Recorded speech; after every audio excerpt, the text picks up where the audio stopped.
پر نہیں تھے، اچانک اس دن سے میرے شوہر کے دل میں یہ شک گھر گیا ہے کہ میرا تعلق میرے ہمسائے سے ہے۔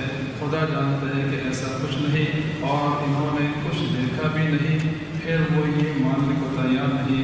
اب میرا یہ دل کھینچا جا رہا ہے، اس کی وجہ کیا ہے اور ہمیں کیا کرنا چاہیے؟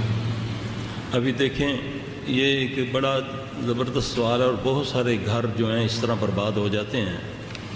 اور اللہ نے بھی یہ جو ذکر فرمایا کہ جو جادو کرتے ہیں میاں بیوی میں جدائی ڈالنے کے لیے۔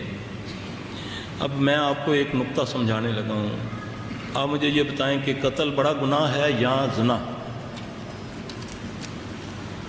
قتل بڑا گناہ ہے نا، زنا چھوٹا ہے نا؟ تو قتل پر 2 گواہ ہیں اور زنا پر 4 گواہ ہیں، ہے کہ نہیں؟ قتل پر 2 گواہ اور زنا کے اوپر 4 گواہ۔ اگر 3 آئی وٹنس بھی آ جائیں تو اللہ کہتا ہے قاضی کو کہ انہی کو لمبا ڈالو اور ان کو 80 درے لگاؤ، یہ 4 کیوں نہیں آئے؟ اتنا حساس معاملہ ہے۔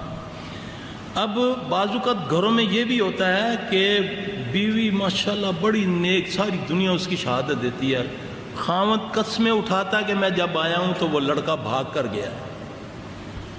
ایکچوئل وہ نہیں ہوتا، حقیقت نہیں ہوتی، وہ جن ہوتا ہے، شیطان ہوتا ہے۔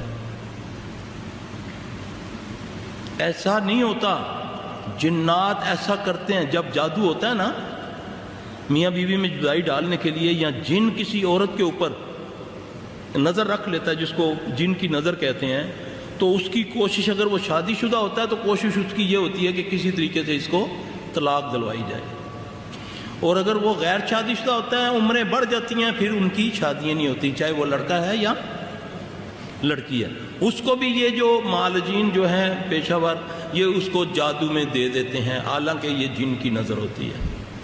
اس لیے سادگی اپنانا، ان بہن بیٹیوں کو چاہیے کہ اپنے گھر کے معاملات کبھی رشتہ داروں میں بھی جو ان کی گھر کی آسائشیں ہیں، جو رائشیں، جو بھی اللہ نے ان کو عطا کیا ہوا ہے، مجلسوں میں ان کا ذکر نہ کیا کریں۔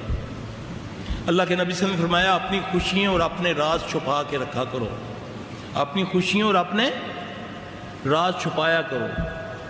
تو ہم کیا کرتے ہیں، ہم اتنی سی بات بڑیا کر بتاتے ہیں لوگوں کو، پھر اس میں نظر بھی لگ جاتی ہے، پھر نظر لگتی ہے تو پھر بربادی شروع ہو جاتی ہے، کیونکہ نبی صلی اللہ علیہ وسلم نے فرمایا کہ کوئی چیز اگر کوئی تقدیر پر بھاری ہے تو وہ نظر ہوتی ہے۔